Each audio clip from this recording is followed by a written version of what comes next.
وأقم الصلاة طرفي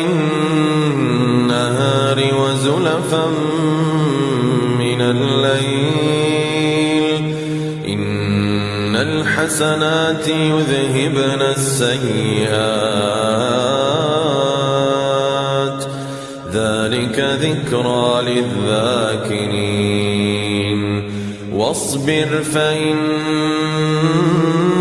الله لا يضيع أجر المحسنين